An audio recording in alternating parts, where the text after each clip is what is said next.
Bom, boa noite, meus amigos. Nós hoje vamos entrar na área dos testes de hipótese, né? A segunda grande técnica da área de inferência estatística. Tá? Então, alguns conceitos para que a gente possa entender essa questão é o seguinte: o que vem a ser então um teste de hipótese? Tá?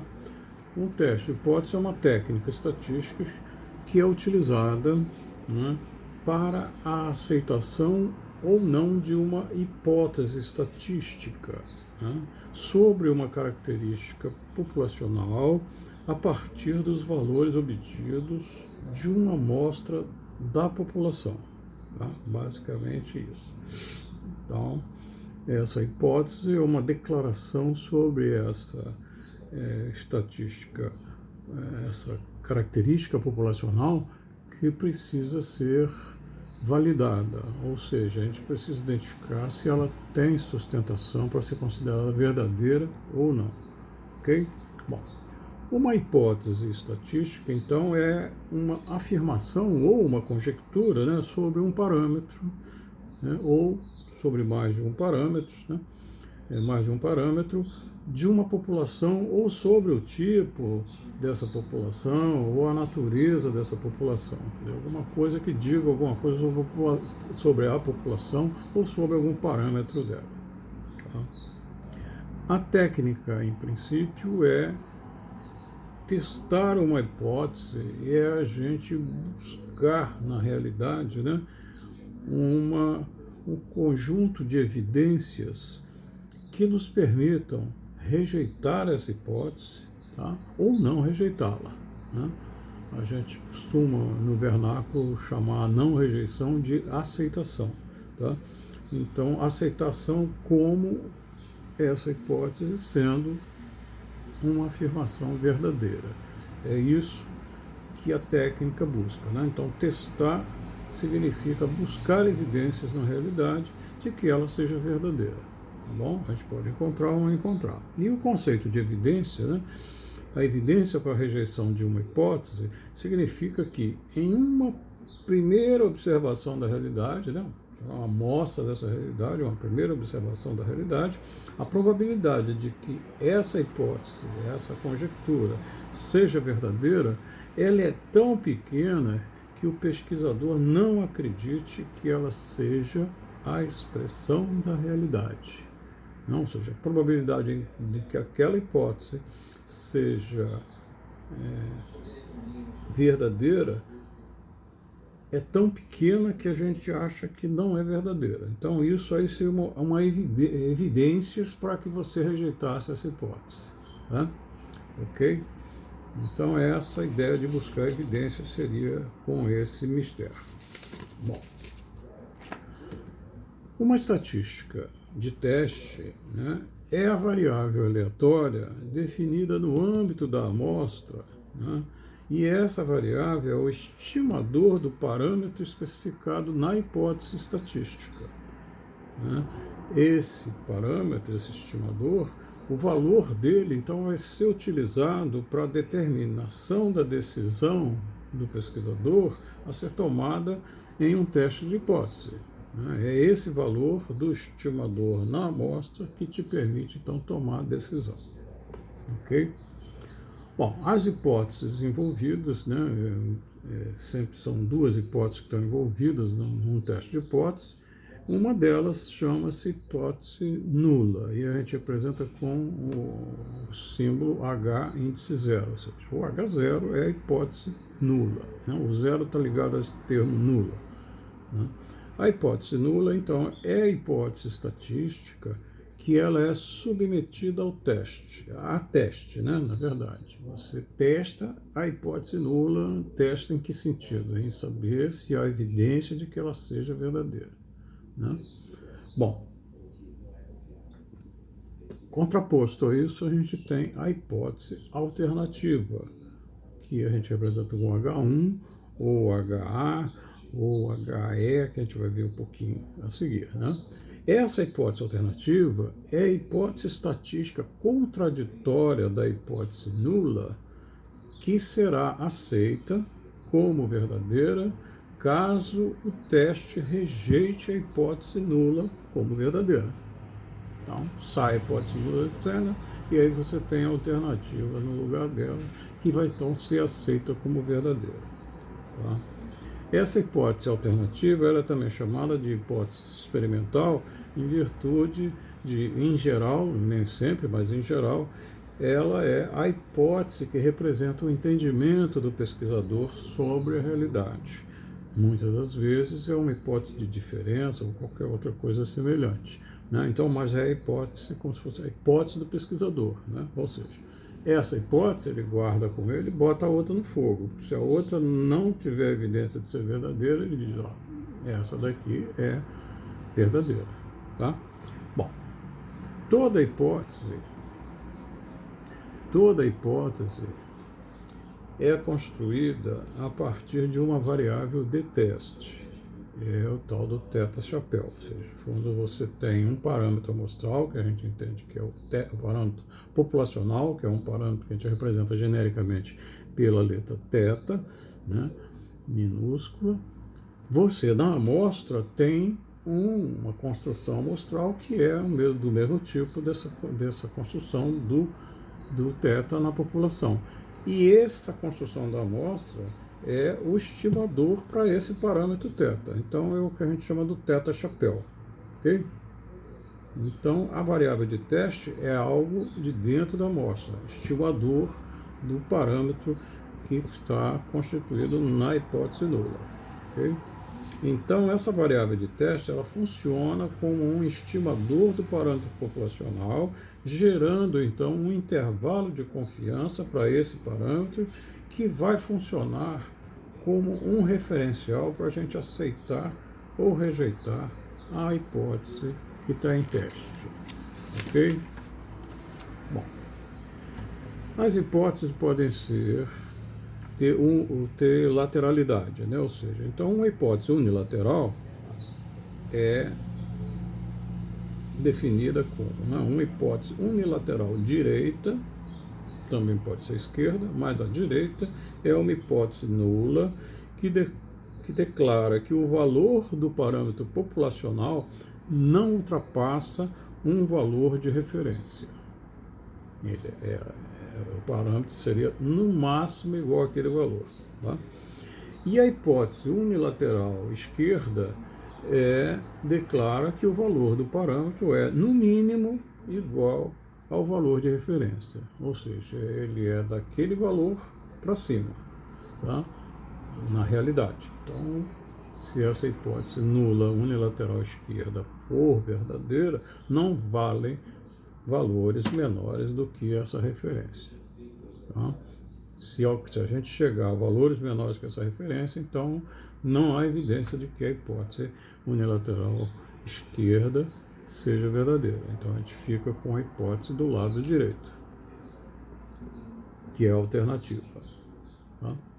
Bom, um teste então unilateral, ele pode também então ser direita ou esquerda, porque o teste ele testa a hipótese. A hipótese unilateral, o teste também é chamado de unilateral.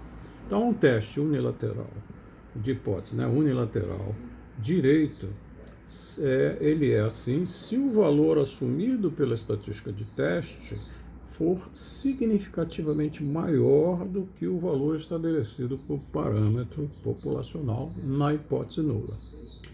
E será um teste unilateral esquerdo se o valor que for assumido pela estatística de teste for significativamente menor do que o valor estabelecido para o parâmetro populacional na hipótese nula. Tá? Agora, há a situação de tanto faz se for valores menores ou maiores, etc. Então, existe uma hipótese que a gente chama da hipótese bilateral, né? Que é uma hipótese nula que declara que o valor do parâmetro populacional é igual a um valor de referência. É como se você desse um valor, diz, a população tem esse valor, né? Esse parâmetro da população tem esse valor. Essa é a hipótese nula, ou seja, é igual a esse valor. E a hipótese, evidentemente, alternativa né, vai ser de que seja diferente desse valor, né? Para valores menores ou maiores, tanto faz, mas diferente daquele valor. E o teste bilateral, né, é um teste de hipótese que assume que um teste de hipótese é bilateral, né, se o valor assumido pela estatística do teste for significativamente diferente do valor estabelecido lá no parâmetro na hipótese nula. Tá? Diferente para valores menores ou para valores maiores, tanto faz. Tá? Bom, uma hipótese, um teste de hipótese, né, uma hipótese nula, né, ela vai então gerar dois conceitos. Um conceito é o conceito de região de aceitação, que a gente chama de RC zero, né, zero por conta da hipótese nula, região de aceitação da hipótese nula. Essa região é definida como sendo o intervalo dos valores possíveis da variável construído em torno do estimador do parâmetro envolvido na hipótese nula. À semelhança de um intervalo de confiança. Você toma o valor do estimador e constrói um intervalo, né, com esse valor, assim, centrado nesse valor. Tá? Então, essa região, quer dizer, se as evidências trouxerem você para dentro dessa região, a gente chama essa região de aceitação da hipótese nula. Tá? E a região de rejeição, ou chamada da região crítica, né? Região crítica para a hipótese nula, que usualmente a gente representa o RC1, né? Em contraposto com o zero, lá no caso, né? Esses são o intervalo dos valores possíveis da variável complementar a essa região de aceitação, né? Se a região de aceitação, ou também chamada região de não rejeição, se as coisas caírem fora dessa região, tanto para valores menores quanto para valores maiores, você então está na região de rejeição da hipótese nula, ou que a gente chama também na região crítica para a hipótese nula. Crítica no sentido que se os valores dessa região forem os valores observados na estatística, né, no estimador, né, pela amostra, você então vai fazer com que a hipótese nula seja rejeitada. Tá? Então, por isso, região crítica. Agora, com relação ao que a gente chamou de região de aceitação, né, eu estou fazendo uma chamada aqui embaixo dizendo o seguinte: é mais apropriado a gente referir a essa região como região de não rejeição da hipótese nula. Tá? Por quê? Porque o conceito de teste de hipótese é que você tenha você idealize o mundo, você cria uma teoria para esse mundo, e essa teoria, para que ela seja, vamos dizer assim, uma teoria válida, ela precisa estar submetida a teste, né? E não é porque uma amostra mostrou que ela, vamos dizer assim, não pode ser rejeitada, que ela é definitivamente aceita. Não, ela vai ficar sempre nessa condição de submissão a um teste de rejeição, né? E quanto mais ela suportar isso, ou seja, quanto mais amostras diferentes trouxerem evidências da não rejeição, ela é mais forte. Mas você não pode dizer que ela é a verdade universal. Tá? É só por conta disso. Então, os testes de hipótese são testes ligados à ideia da submissão à rejeição, né? Uma concepção de mundo, ela é submetida à rejeição eternamente, né? E você não conseguiria ter todas as amostras possíveis para em todas as amostras você chegar à conclusão que não há evidências para rejeição, entendeu?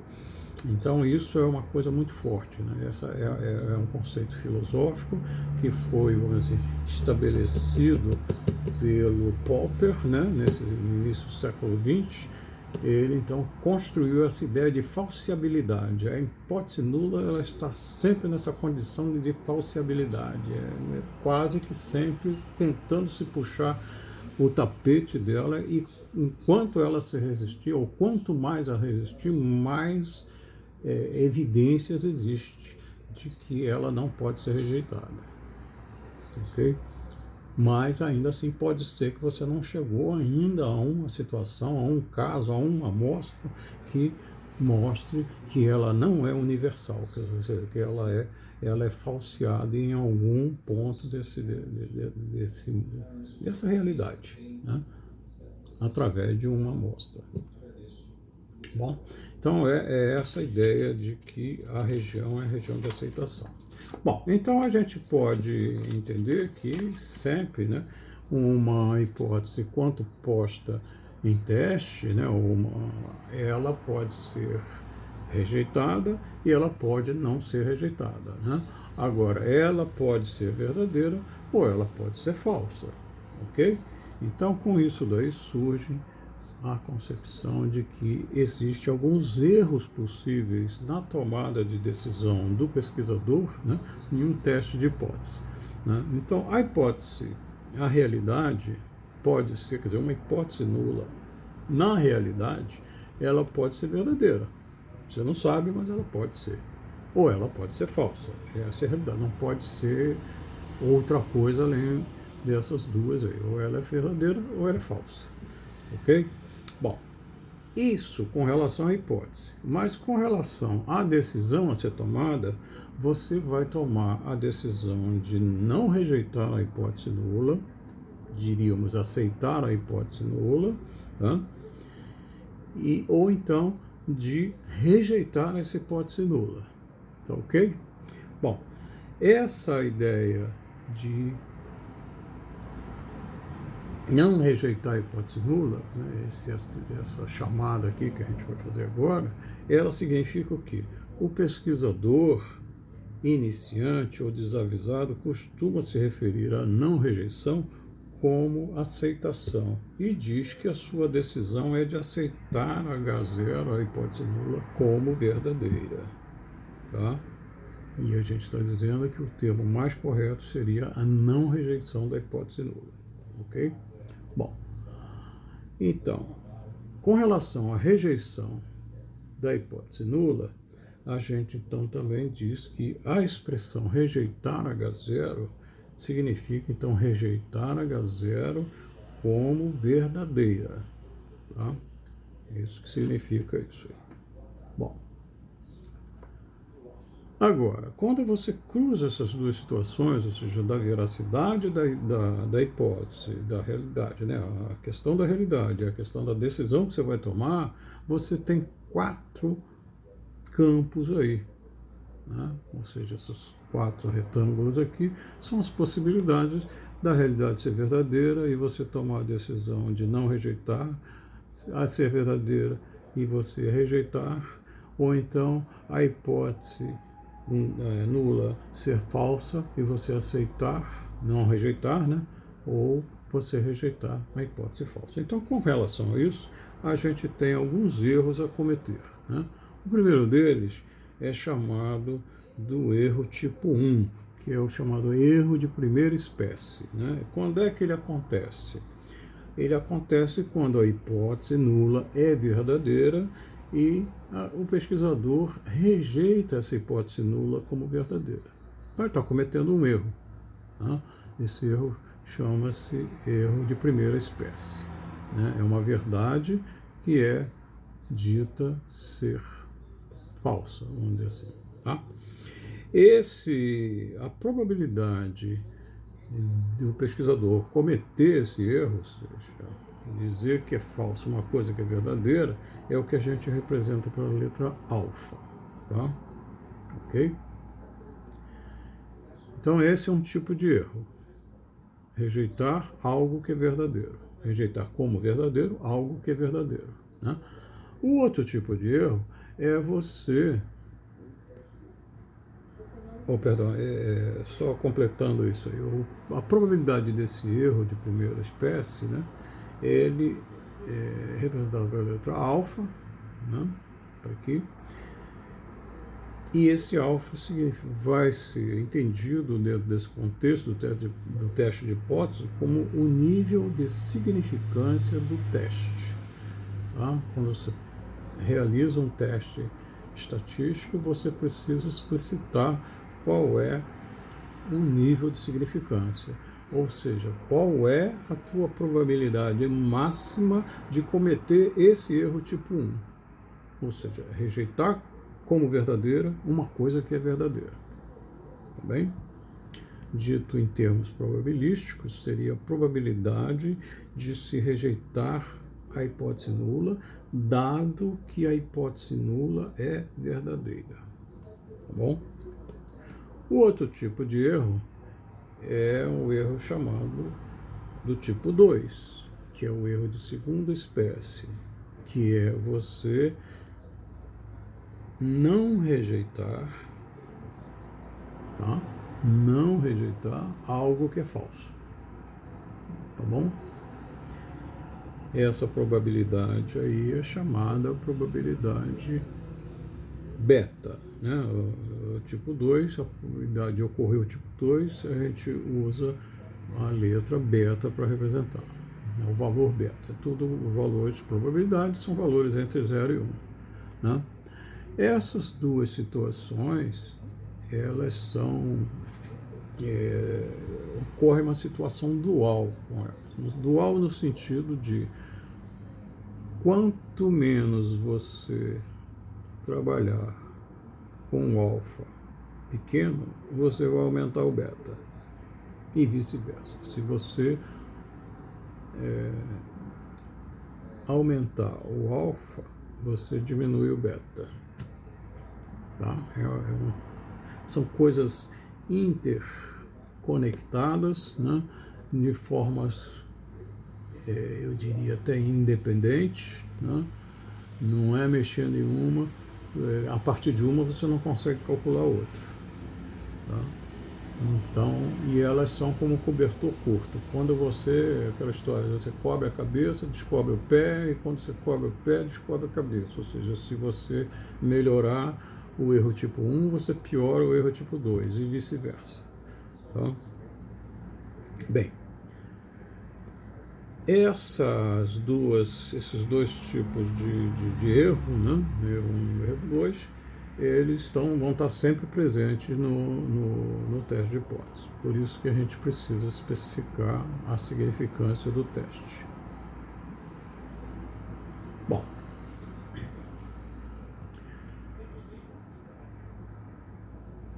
esse erro tipo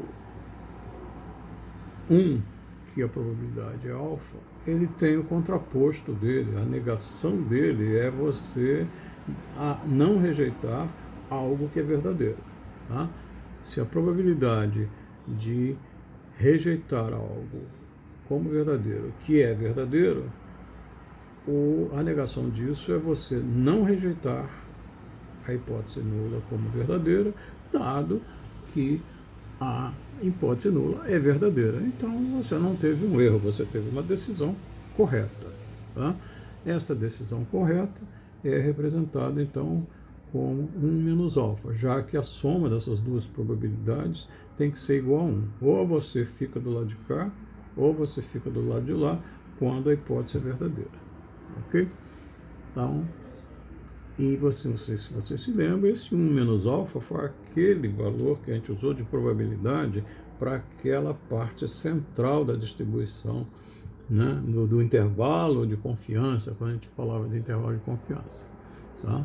E esse alfa é o que está para fora.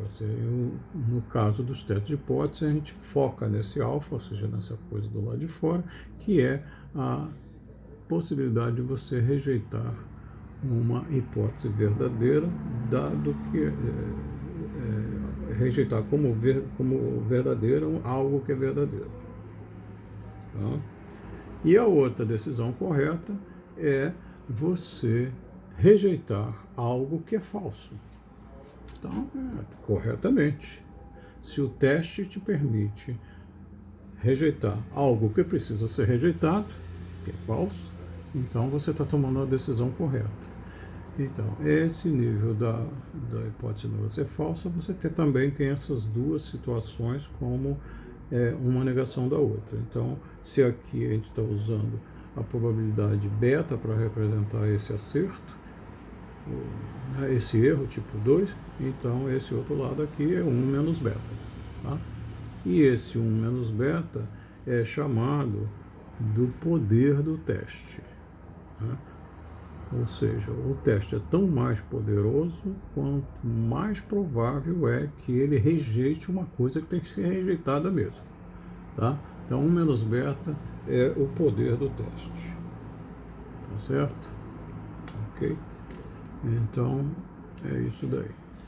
Eu vou dar uma suspendida aqui para continuar na outra parte com mais um pouco de teoria.